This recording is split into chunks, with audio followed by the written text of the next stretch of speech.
Aujourd'hui, nous allons parler de la fondation. Quelle doit être votre fondation? Lorsque vous bâtissez votre maison, vous ne devez pas bâtir votre maison sur du sable.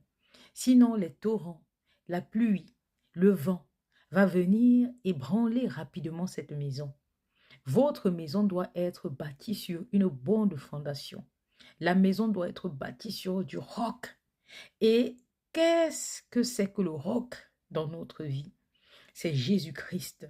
Jésus-Christ, il est la lumière. Jésus-Christ, il est la parole fait chair.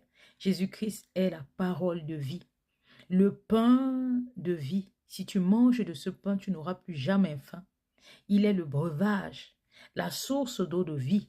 Si tu bois de cette eau, tu n'auras plus jamais soif. Jésus-Christ est la parole qui doit habiter dans votre cœur. Il nourrit votre âme. Je vous ai déjà parlé de l'âme. L'âme est l'essence même de votre vie sur terre. C'est cet élément que le Créateur a mis en vous et pour vous guider vers votre destinée. Votre âme possède votre identité. Qu'êtes-vous venu faire sur terre? Seul Jésus-Christ le sait, parce qu'il est la parole qui vous a établi. Il connaît ce qu'il y a à l'intérieur de l'âme. Même si votre âme a été bafouée par les circonstances de la vie, par les traumatismes, par des soucis qui vous ont détourné de la voie du Seigneur, Jésus-Christ est le seul qui puisse restaurer l'âme. Si vous lui confiez votre vie, il va en faire un joyau parce qu'il est venu pour libérer les captifs et pour vous conduire sur le chemin certain. Il est le bon berger et vous devez être sa brebis. Vous devez bâtir votre maison, qu'est votre vie, sur le Christ, qui est le rocher des âges.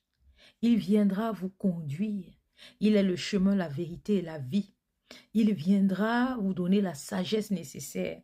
Il viendra déjouer sur votre chemin les pièges du malin. Il vous sauvera la vie.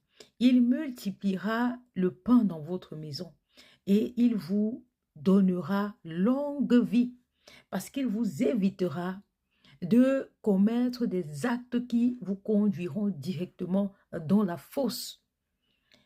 Il faut en être conscient. Mon peuple périt parce qu'il lui manque de la connaissance. D'où tirez-vous cette connaissance si ce n'est de Christ? Parce que s'il y a une chose qu'il faut comprendre, c'est que la sagesse de ce monde est une folie pour le Seigneur. Et la sagesse du Seigneur est une folie pour les hommes qui